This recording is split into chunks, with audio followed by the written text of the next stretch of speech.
Hello everyone, my name is Elena, aka Minty Mito, and if you're new here, welcome, and if you're not, welcome back to my channel where I do fun art challenges and talk about whatever's on my mind. And today is going to be more of the latter because I've got lots on my mind, mainly in terms of my art goals outside of making YouTube videos, although I do want to acknowledge that for a very long time, at least a decade, my biggest art goal was sharing my art through YouTube, and I'm so proud of myself for finally achieving that. But I gotta be honest, there's one art dream I've been neglecting and procrastinating on, something I've wanted to pursue since I was a child, the thing that made me take art seriously in the first place, and if you've been following me since the beginning, this should come at no surprise. That dream was making comics and being a comic artist.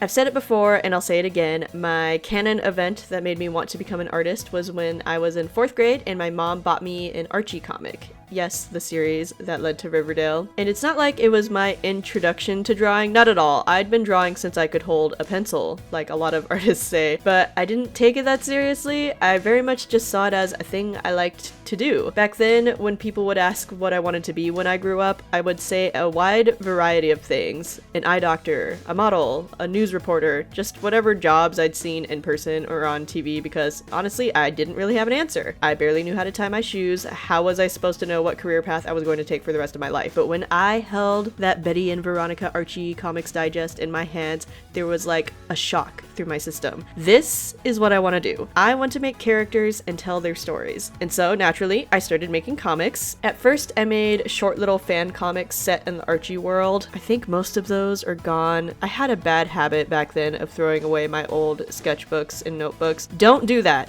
If you're a young artist, don't throw away your art. You will regret it, I promise.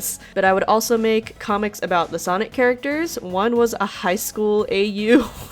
Oh my gosh, that's so embarrassing. And one where I tried to write it like it was a mainline Sonic game, except with Amy as the protagonist. And that one I posted to DeviantArt, and if you saw it, no you didn't. Of course, I never finished it, and I was basically making it up panel by panel with a vague idea of what the ending would be. Towards the end of middle school, I got into reading manga, and I wanted to write my own in that style, and I came up with a ton of manga concepts that never really got past the planning phase. One was, of course, an Archie fan manga storyline. It was basically like a How I Met Your Mother setup. The intro was a glimpse into the future, where it's implied that Archie chose between Betty and Veronica, and then the story starts from their first day of their freshman year in high school. And throughout the story, the audience would have to try to figure out who he would end up choosing. I'm honestly still really attached to this idea. Archie, you should hire me. You wrapped up Big Ethel energy on Webtoon. It's my turn. Let me in there. Another manga concept I came up with was basically bar for bar, I swear, the same exact concept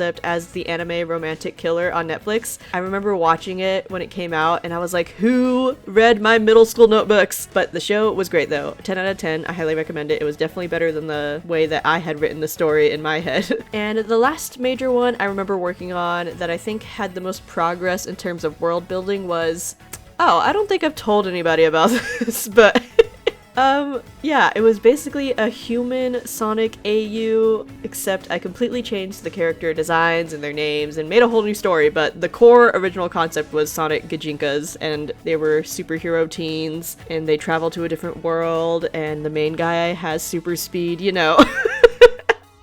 I'd have to do some digging to find all that I came up with for that concept, but if you guys want a video on it, let me know. I'll do it. It seems like exposing my childhood cringe is just a theme for this channel anyways, so it's fine. But my comic journey didn't stop there. I made a bunch of comics and other sequential type art in college as well, mainly for school projects. There was a short comic about a dog with a messy owner that ended up having a tragic ending, a series of illustrations based on a poem that was also really tragic, a dark triptych inspired by classic Japanese paintings. I had some really dark concepts back then. A one-shot comic book about a girl with the power to see people's souls. That one I even printed out multiple copies of. And then finally, the first chapter of a series that I was planning about a school for training warriors where they were classified by their power type. I also started working on a story with one of my best friends where I would do the art and she'd do the writing, and it was very intense but very fun character design and world building. We got really into it. Upon graduating, I was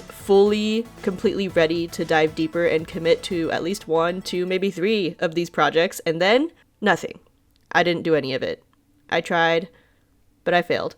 There's a lot that went into why I stopped making comics shortly after getting my degree. I think you all know I don't like to be too personal on here, but it can all be summed up by really poor mental health, past trauma catching up with me, and I've spent a lot of time wallowing in sadness and guilt about this because it's been about 6 to 7 years since I stopped working on comic projects, at least in a more consistent, committal way, and it's easy to see how time has passed and think, man, I wasted all that time doing XYZ when I could have been pursuing my dreams and making the things I always said I was going to make. But after a long, painful, but enlightening healing journey, I don't really see time like that anymore. The past is the past. And here I am in the present. All I have is right now. And right now, I want to start making comics and telling stories again. Of course, I wanted to make sure I didn't push myself too hard with the comic making due to, well, my mental health. So I decided that I would slowly ease into it. And I actually started doing so earlier this year.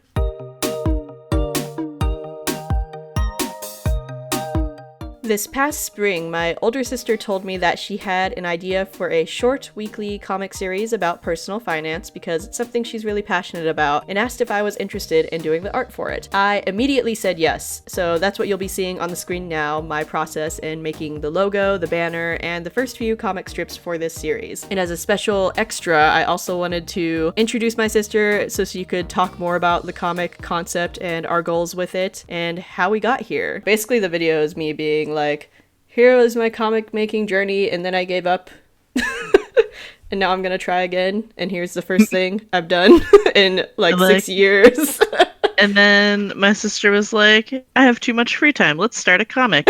Is that how it happened? I'm pretty sure that's how it happened. Something like that. The whole timing of it was that I was getting ready to quit my like full-time corporate job, right? I was going to have all this free time. So trying to figure out like ways to occupy said free time. And the comic is, one of the ways. Turns out I'm really bad at having free time and start a new job on Monday, but whatever. Wow. So I'm just a way to use up your time. No, I am passionate. Like everything else you said was true, right? I'm very passionate about financial literacy and teaching people about personal finance, mostly because like nobody really taught us. Mm-hmm. When was your first lesson in what to do financially? Yikes, I don't even know. Right? My macroeconomics AP course is when I like had my first sort of like personal finance lesson. Our teacher was just like, let me tell you about credit scores. I learned about credit scores in like that week or two, and then trying to make sure that I did the right first steps to start working on my credit score. So as soon as I turned 18, I applied for a credit card so that I could start building that credit history. And then it's totally waterfall from there in terms of just reading and trying to, educate myself a little bit more, to the point where I've, now read over 50 books. I've got like 2 or 3 more from the library right now too. Nice. For me, like, and part of the comic too, and the audience that, I guess I intend for us to have, or we kind of intend to have. I don't really want to work with like super wealthy people or people that have a lot of money that they're trying to like, target where their investments go. I mostly want to help younger people put their sort of best foot forward and make choices that are ideal for them and that will help set them up for the future, right? So making sure that that foundation is strong, and that really can start happening at a young age, but is super important like once you turn 18 and kind of those first few years out of college as well. This is so funny. It's like I'm interviewing you. It does feel a little bit like you're interviewing me. But that's perfect. I can use that. Usually if you're interviewing people, you're supposed to give them the questions in advance so that they can like, figure out what their answers are going to be. Well, okay. I also wanted to talk about like, why did I say yes? I'm not particularly money savvy. If anything, I'm the opposite in a lot of ways. And whenever I thought about making comics when I was younger, I thought of it as like fictional storytelling. So after saying yes, I was like, why did I say yes to that? But I realized this is not the kind of comic I wanted to make. But the realization I had was that, it made me remember how much I used to love making comics, because I'm sure you remember I used to do them all the time, just casually. Yeah, I'm waiting for the opportunity to be able to show all of the artwork that I still have from when you were in like elementary school. You don't need to do that. Because I used to just like put a bunch of pictures up on my wall in college, right? And every year you'd like come to the dorm and you take it off the wall and redraw it. It'd be like, ah, this is so bad. It'd been like, a few years or whatever, and you're like, fix it and then do the same thing a year or two later. And it was bad. But you're super young in a lot of them. You would have been, what, in middle school? The funniest part, you just drew a bunch of pictures of Shadow and were like, here's some sexiness for you. Ew! Ew! No, I was saying, why did I say yes? And basically, I just realized that, in general, I enjoy the art form of making comics. I wasn't doing it for so long. I think like my gut was like, I need to say yes to this so I can like actually do it, because I've been putting off the process of like making my own things for so long. It's like this will force me to sit down and do it and not be perfect about it, because we're doing it on a weekly basis and we're trying to make it simple and fast, forcing me not only to do it in practice, just creating comics, but also combating my perfectionistic tendencies, I'd say. That's like a good skill to build with comics, especially because they're so time intensive, and professional comics are made by like teams of people. Okay, I'm gonna let you go, but thank you. When are you uploading tomorrow? I'm gonna try to. I still have to edit it, but it's... Who needs sleep?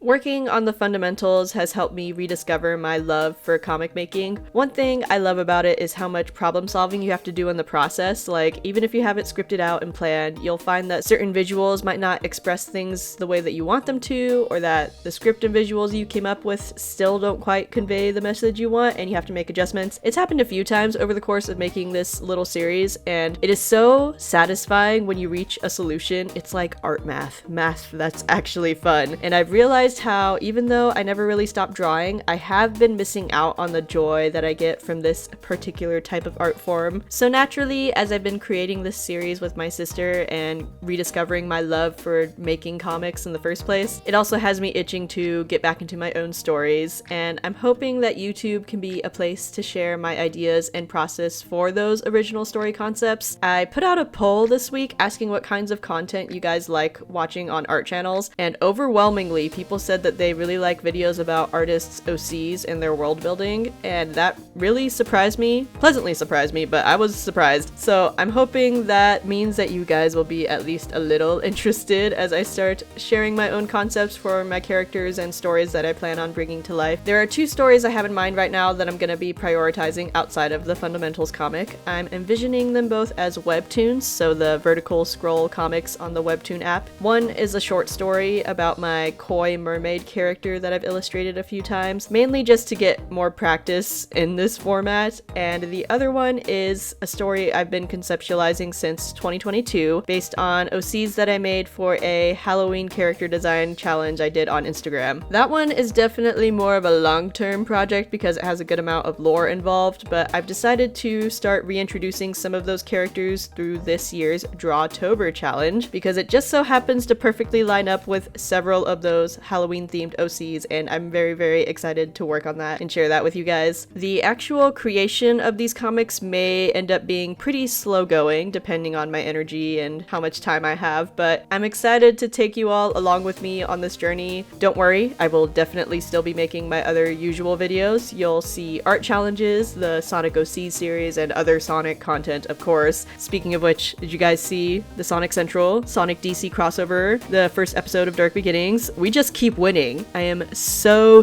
hype about episode 2 and episode 3, and then the movie, and then the Shadow Generations game. Let me not get distracted. Anyways, I will also still be designing products for my future online shop and my Artist Alley era that I'm gonna get back into, so stay tuned for videos about those things as well. I've got a lot that I want to make, but it's all very exciting, and I promise I won't push myself too hard so I can keep making videos and having a good time with it. But I'm hoping that by sharing more about the stories and the worlds I want to create, that I'll be better able to fully express myself as an artist. For me, sharing your art is like sharing your soul, and it means so much to have all of you here who have supported me thus far. I feel like this channel definitely helped me achieve my original goal with it, which was to tap back into my love for art after losing it, basically. And now I'm ready to take the next step where I fully embrace my identity as an artist. And it is scary because it's already intimidating to, share a drawing online, and I feel like it's way more vulnerable to tell stories. But I feel like if I don't do it, I'm denying myself the opportunity to be more authentic and honest. And I've kept this desire to make comics hidden away for so long, and I think it's doing me a disservice. While I don't expect to be the greatest storyteller of all time, I do believe that holding yourself back from making the things that bring you joy is also doing a disservice to the world. You never know what kind of impact you can have on others, even if it's small. Maybe there's someone out there that needs to experience your stories, and maybe that's the case for me too. When I first started this channel, I felt like it was a purely selfish, self-indulgent endeavor. What I didn't expect that actually ended up meaning more to me was hearing from you guys. I've had so many people tell me that I've inspired them to draw for the first time or to get back into drawing after giving up. I had no idea that me just being myself and sharing my work and my thoughts could have that kind of effect on people, and it means the world to me. And that brings me to why I really wanted to make this video going over my comic making journey and the ups and downs of it all. I didn't have to make a whole video just talking about all this background info. I could have just started sharing content about my comic ideas. I don't think anybody would have batted an eye, but I wondered if someone else out there is feeling the same way or has gone through a similar journey as me, and I want those people to know that they're not alone in feeling like they've wasted time or ignored their own creativity. I just want you all to know that it's never too late to nurture that part of yourself, even if it's done in small ways because it's all you have available to you right now, just because you never know what it might lead to, and if nothing else, you'll be doing something fun and fulfilling for yourself, and that's so valuable all on its own. So as always, I send all my love to my fellow creatives. You got this. Be easy on yourself. Stay hydrated. If you want to know more about stuff going on with me, my Ko-fi page where I do tips and commissions, my BLM art fundraiser, all that's in the description. I will be seeing you guys in the next video, hopefully next week, where I will be introducing some of my Halloween OCs for the Drawtober challenge. Have a great day. Thanks for tuning in for this one. I know it's a little different, but I'll see you next time. Bye!